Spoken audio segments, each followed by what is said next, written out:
I'm Gerald Bentley. This is Wrestling with Sales.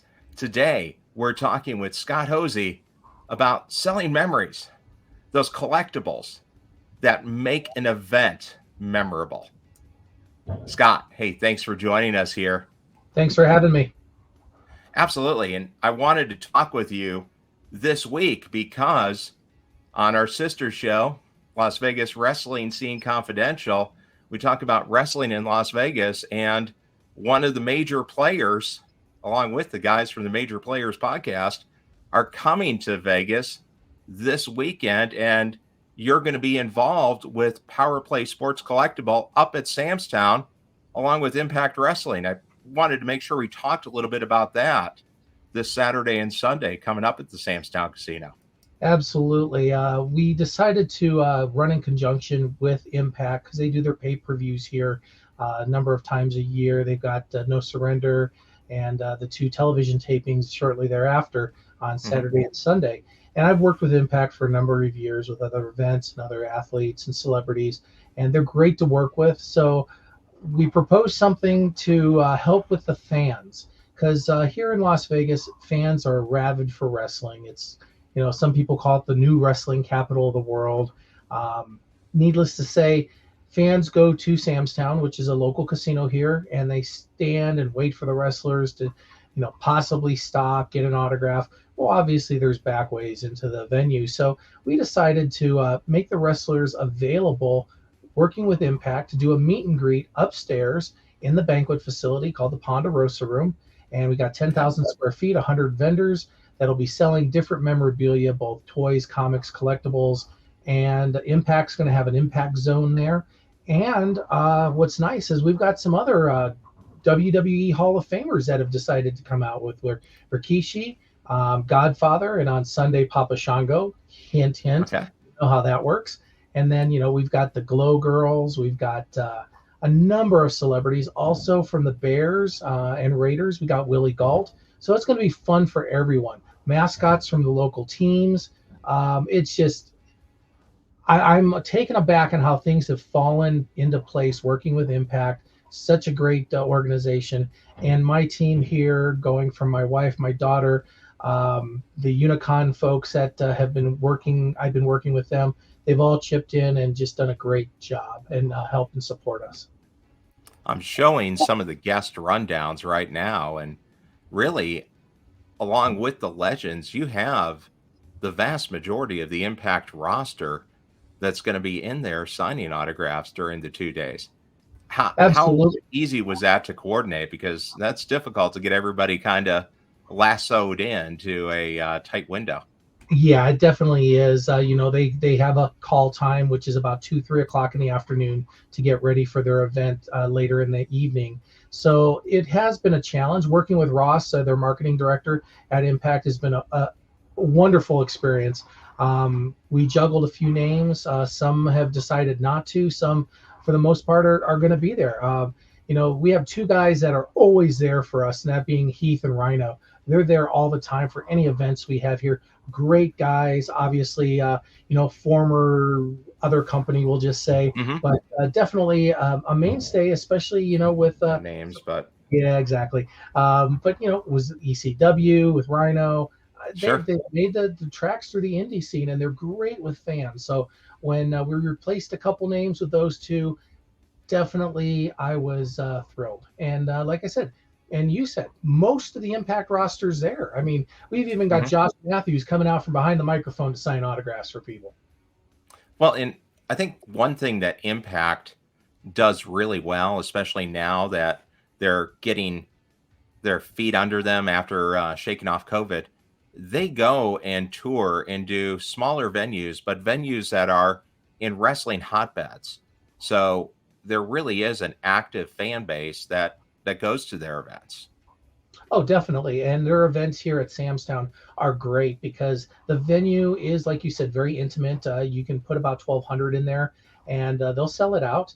And, going to WWE or one of the other organizations that use the bigger, well, like here at T-Mobile or, Allegiant Stadium, you can see it nosebleed, and you're better off watching it on the big screen, above the ring or, in the Titantron or whatever they want to call it. Where with Impact, Sure. you get right in there. You can hear them in the ring, the bouncing. You can hear the referee, taking the calls for them. And definitely it's more intimate for the fans, and I enjoy it. Yeah, it's definitely a unique feel because you have a major league, national touring company, national cable TV, but the actual event has an independent card feel. You're going to have a similar feel to what you would get going to a FSW casino show. About the Oh, same size venue and a similar type of fan experience, well, you which is mentioned great. one of the local indies here, FSW, which is the largest one here. Joe Mhm. DeFalco, a good shout out to him, and which we'll talk a little bit about my past and how I had involvement with Sure. one of the first indies here. But Joe's done a great job. He uses the same venue, Samstown, same venue I used to use. He also uses the Silver Nugget, which is a nice, intimate venue in the North Las Vegas area. Great for wrestling. Those venues are great. Mhm. GCW has come here and used those venues before. I used to use them when I had my indie. It's just great for the fans, the intimate approach. And like I said, anywhere between 700 to 1200 is what those venues see. And that's great for local indie wrestling. And you get up close. You can actually, be involved in the matches. Yeah, which as good as the big guys are, the WWE, AEW, New Japan, you don't quite get that same feel. It's more like going to a NBA, NHL game in a major arena.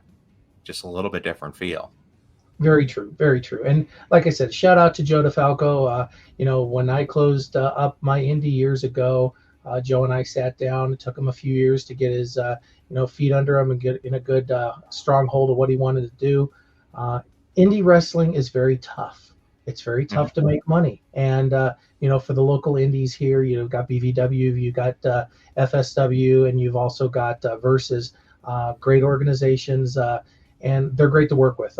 Usually, when they bring in a top name star, because of my involvement in wrestling, I'll bring that celebrity, John Morrison, Johnny Impact, whatever, and they'll Mhm. do a signing at my sports collectible store because of my involvement in wrestling.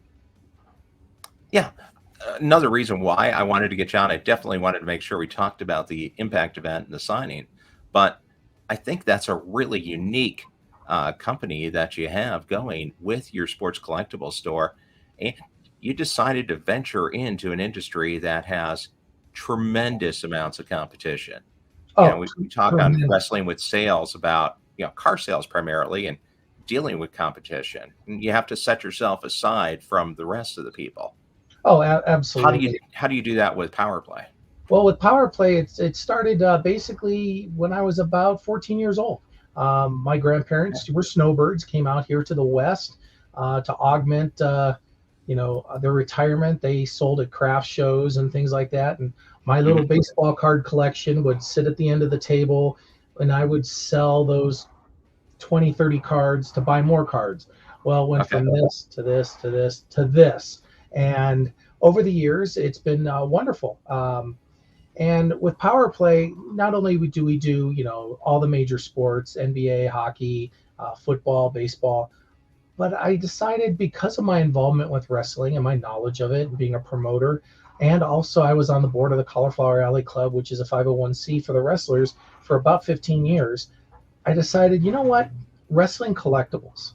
And so my store basically has three major logos. It's got the Golden Knights, obviously, for here in Las Vegas, the Sure. Raiders, and then WWE and AEW logo. No offense to Impact or whatsoever. It's just those are the name catching ones that people know Sure. and see right away. Um, and having the guys come and the ladies come do signings at the store, because of my involvement and my history with them and knowing most of them, it's just been great to work with them. I hate to say it this way, they're a lot easier to work with than some of the four major stars. Hockey is the greatest of the four to work with the celebrities or the athletes. And then you get the agents involved and things like that, which Yeah. make it a little bit more difficult and not so fan friendly for the customers. It should be an event for the fans, and the wrestlers seem to make it an event for the fans. So I've kind of leaned that way. I think we have some shared background in having worked in sports media in the past. And what I noticed, I used to do morning drive sports radio in Cleveland. My best interviews were always with the athletes who had to go out there and really be their own salesperson. If it's a Yes. boxer, a wrestler, a professional golfer, or any kind of race car driver, IndyCar, NASCAR, hot rod cars, funny cars, it doesn't matter, because they still have that direct one-to-one connection with the fans. If it's selling their merchandise, getting their own sponsors, they actually take hold of it and it's important to them. Whereas a lot of times it's not that the NFL, NBA, Major League Baseball players don't want to do it. It's just they see doing the interviews as a obligation, a commitment, a waste of time, because they're really drilling in on things. And the time to get them to do autographs and interviews is during the off season if you can catch them. Yeah, and Wrestlers, they exactly. know it's 365, 24/7. I'm selling. Yeah, and with football players and baseball players, no offense against them, or NBA players, that fan interaction is right there. They're either on the sidelines, or the foul lines, or Hmm. side of the court. With hockey, you got that thing called glass between you, and so when they get their opportunity to be with the fans, they are more personable, it seems, and they definitely, enjoy the fan interaction. And like you said, with the wrestlers or the boxers or the celebrities. We do a lot with voice actors and TV and movie stars. They're right there interacting with the fans. We've got Katie Lee, who is the voice of the Gummy Bears and a few Disney characters that is going to be at Sam's Town this weekend also. She's Okay. coming because you don't get to see those people that are the voices of your favorite characters. And she'll be there signing autographs for the fans also. Well, and the demos tend to cross over, right? I know Yes. The Level Up Expo just happened Yep. at the Las Vegas Convention Center, and what better demographic match do you get than anime, comics, and pro wrestling? It's probably almost a seamless demographic crossover. Well, definitely, pro wrestling is a sport and it's sports entertainment, but it's also in what I refer to as a lot of kids' superheroes of today. The John Hmm. Cena's, the Roman Reigns of the sports. They're the superheroes, the Rocks. Where when you and I grew up, because we're pretty much the same age demographic. We had Yeah. Superman, Batman, things of that nature. We really didn't have the superhero experience with wrestlers because the media wasn't there. It wasn't national exposure on TV until Vince McMahon decided, I got an idea, and turned it into a national broadcast. Absolutely, yeah. Yeah, it was towards the tail end of my high school. And heck, when I was doing sports radio, I interviewed a WCW wrestler once a month because they were on the circuit where they were coming through Cleveland pretty regularly. So I Ah, got to have Cleveland. Sting, Lord Stephen Regal, Arn Anderson, quite a few of the, that Crockett WTBS era WCW guys on. And even then, you could already tell the difference because, I mean, heck, Lord Regal spent an hour on my show, and it would be a minor miracle to get a NFL or NBA player to spend an hour. Oh, very true. And what's amazing is you have obviously in wrestling you have the heels and you have the faces. A lot Mhm. of times the heels are the better interviews and the better one-on-one people with you. One of my best friends, God rest his soul, one of the greatest in my opinion of all time, Nick Bockwinkel. He lived here locally after living in the Minneapolis area for the AWA. He moved here with his lovely wife Darlene. Lived down the street, dinner most of the times. The two wives would go in the other room while Nick and I sat in his office and just told war stories and lies of Uh-huh. the AWA. And those are days I'll never give up or never get again. God rest his soul, one of the greatest of all time. And has a Missouri connection too. I believe he came out of St. Louis initially. Yeah, and you being in the St. Louis area, obviously Harley Race and the Hmm. Ortons. I still remember doing an event here with Barry O was promoting his own wrestling card here at a private event, and Bob Orton Jr. had known me for a number of years. So I'm sitting in the locker room with him, and he introduces me to little Randy Orton, who was skinnier than a rail, getting ready to either go to the military or, the Marines, and or Vince is going to sign him. And I kind of glanced over and just went, huh, yeah, no.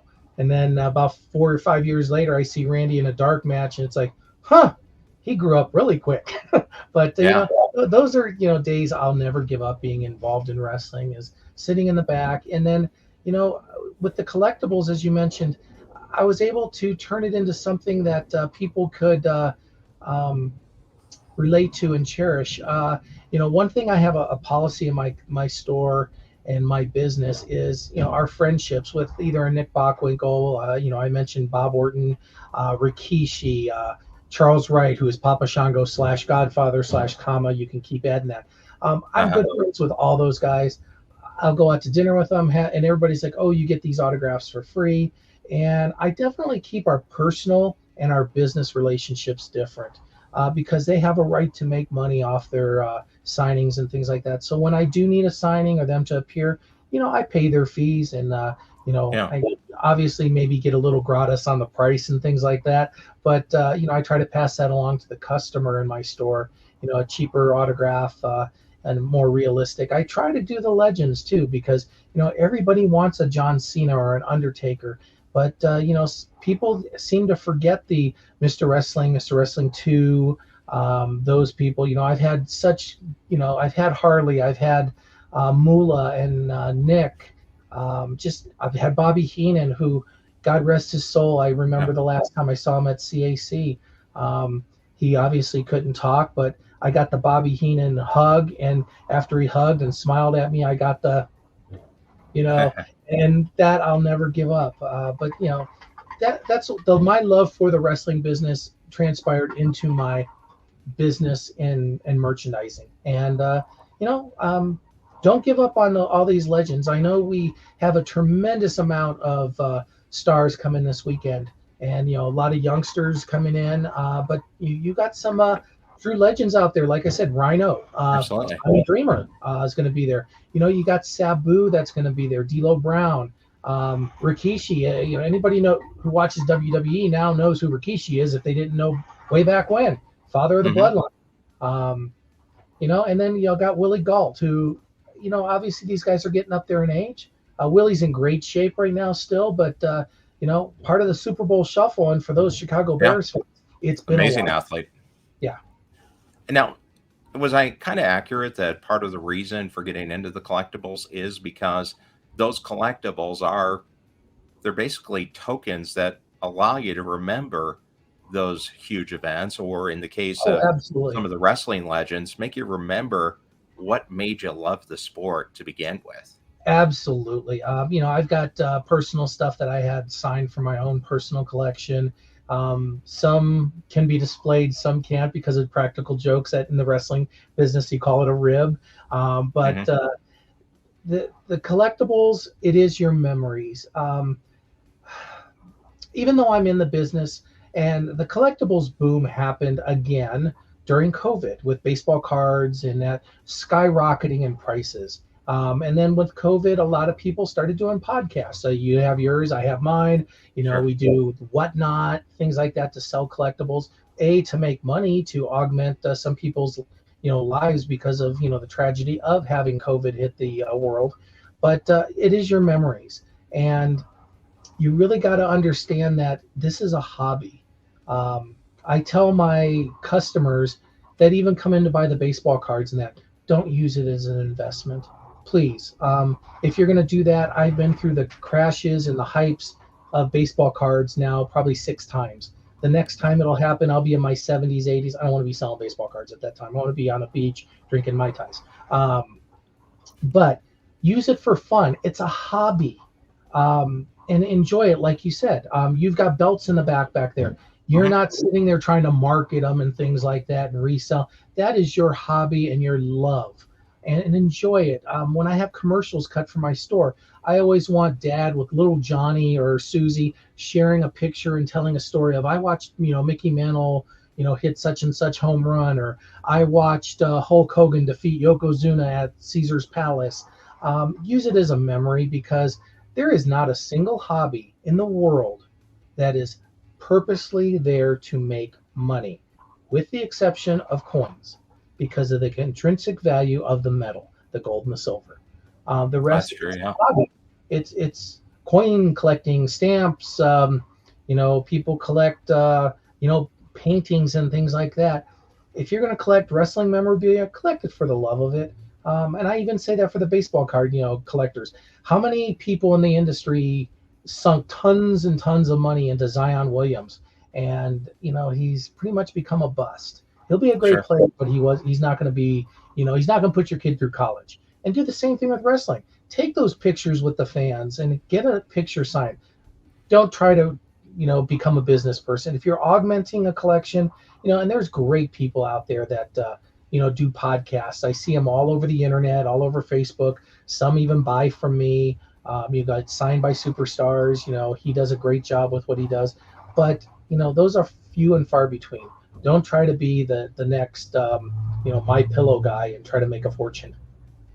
Now you need a big commitment of time, and you need to build up a big audience. And like you said, COVID definitely had a harsh effect on lots of areas of the economy. And just to hit on that quick, our sponsor, Montway Auto Transport, when you look at car dealerships now, Scott, you see that there's no cars on the lot. Oh, They're short cars. absolutely. Yeah, 9 million less cars made in the last 3 years than normal. And And going to go ahead and take a quick break, show you how Montway Auto Transport can help you out as a dealer to get cars to your lot or to get cars to your customer using MAP. And you can find out more about it as well at montway.com/WS. Auto dealers, do you know where your vehicles are and when they'll arrive? Hey, I know the inventory management challenges dealers face, so I'm certain the answer is a resounding no.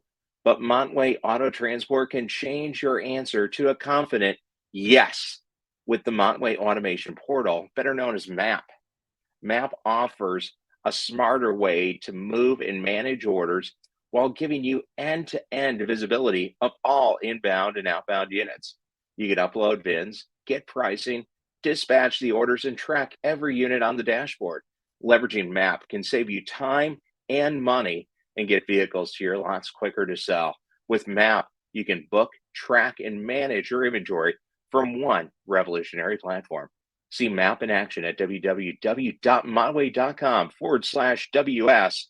Write this down. It's www.montway.com/WS. Put your dealership on the map. And then the logo is right there underneath as well. Definitely reach out to Montway Auto Transport. Go to montway.com/WS to get more information about MAP. So we had that built in. Um, the store closed, the world closed. And, Mhm. I had to basically shut my doors. The mall stayed empty, for a couple months. And then only certain hours. So, and people were still scared to go out, afterwards. And then they didn't have any money because a lot of people weren't working. I did notice my sales tripled on online. And that's when the baseball card market took off also. People were selling and, because all the sports were gone. Mhm. WWE went to, the Thunderdome arrangement because they couldn't be in front of fans. Um, so I definitely had to transition my business to more online.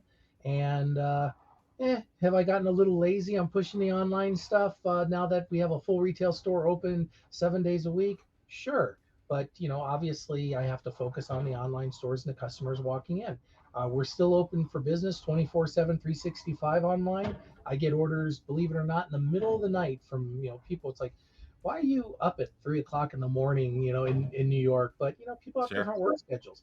But yeah, definitely COVID affected the entire world, not just like you said, car dealerships, but electronics parts, and then plastic. The hard part for the collectibles industry was plastic because Really? everybody was doing the plastic masks and the plastic Mhm. shield.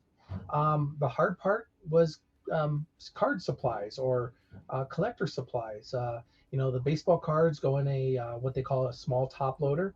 Getting those because they're made out of plastic. Plastic is part Okay. of Yeah. Lego. 8x10s. Shipping all the 8x10s. I ran out of top loaders and pages and things like that to ship stuff at one point. So I had to wait a couple days and air freight some stuff in from that XYZ supply company Hmm. with photo mailers just to make sure my customers got their items in a good condition. But people forgot during COVID, the supply chain ran out, as you mentioned. Yeah.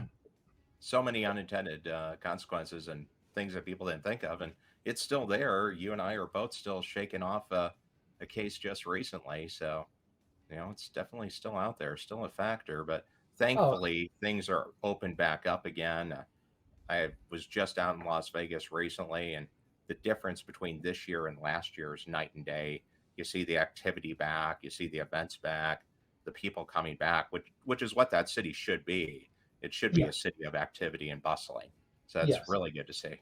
And it's good for me being local here. The store obviously picks up, and obviously, if the local economy picks up with people, trying to make their fortune here, which obviously doesn't happen. But when you come here Yeah, and enjoy yourself and spend money, that goes into the local economy. Let it be the bartenders, the waiters and waitresses, the valets.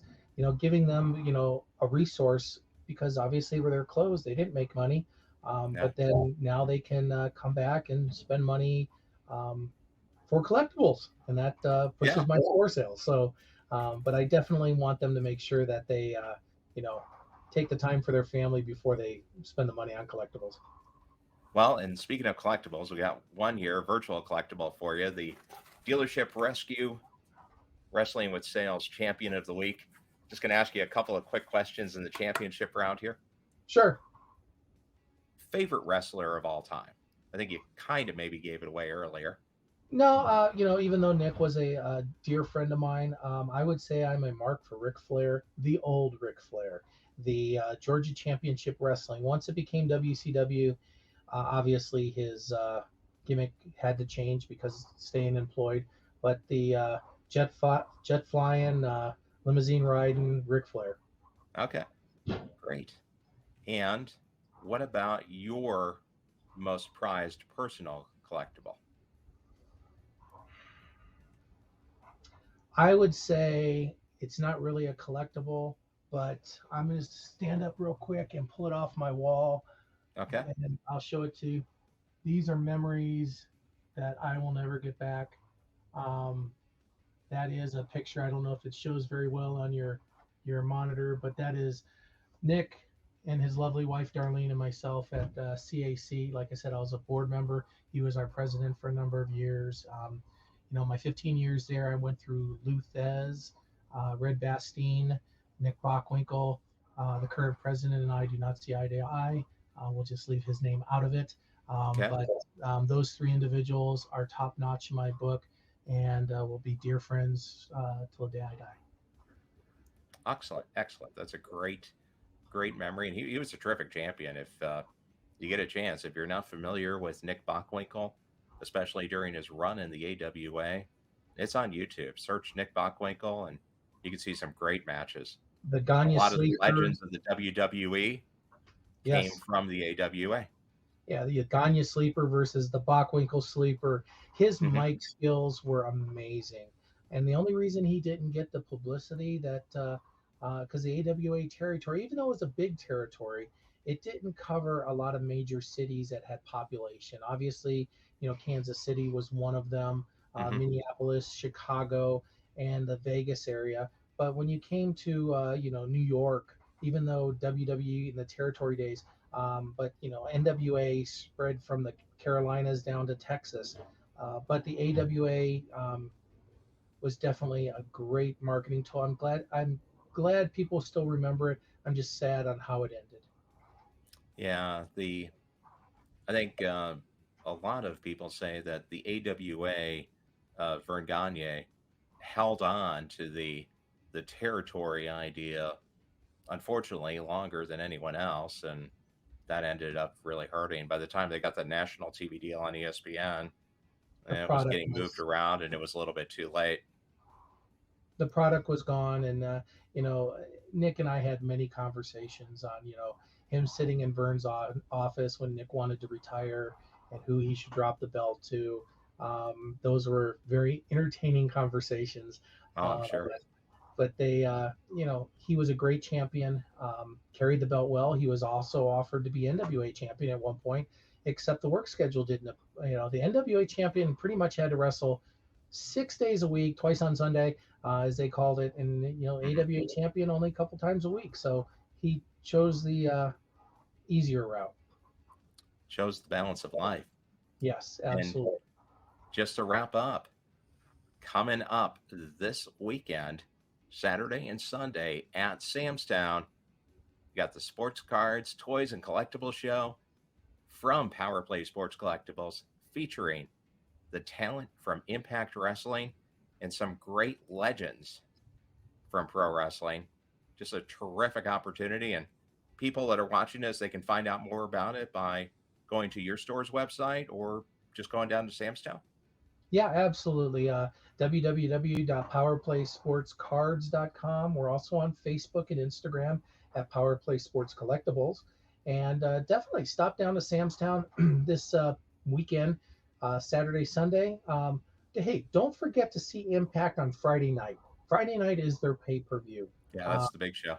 Exactly. And the reason we didn't run Friday during the day is kids are in school and things like that. Let everybody enjoy the pay per view. And then Saturday and Sunday during the day, get up, go have breakfast, play a little bit in the casino, and then come on up to the Sports Collectible Toy Show and see all your Impact favorite heroes, WWE heroes. One day you can meet, Papa Shango. The next day you can meet Godfather.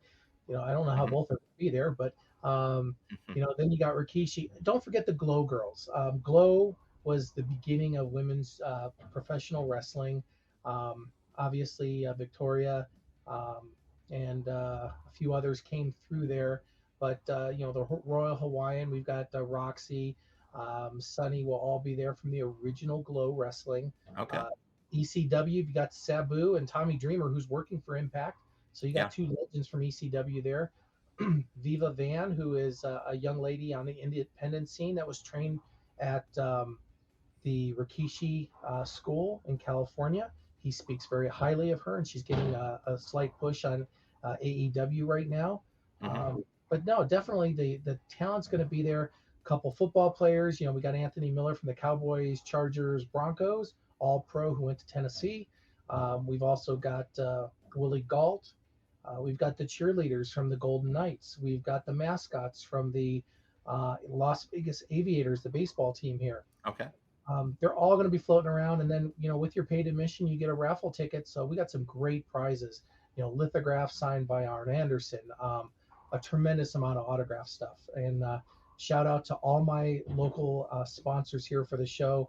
You've got Game Day, you've got My Four Sons, you've got Pop Shack and Captain Ticket, four major sponsors that definitely helped out. And the major shout out goes to Impact Pro Wrestling. Ross, you're awesome, and look forward to seeing them all there this weekend. Absolutely. Should be a great event. We'll just leave it up there as we go ahead and fade out. And Scott, thanks a lot for joining us, stepping into the ring on Wrestling with Sales. If you're in the Las Vegas area, by all means, get out there to Sam's Town, check out Impact, and experience the No Surrender pay per view and then the Fallout the next 2 days, along with the collectible show. Hey, Scott, thanks a lot. Appreciate you Hey, joining us. thanks for having me. Have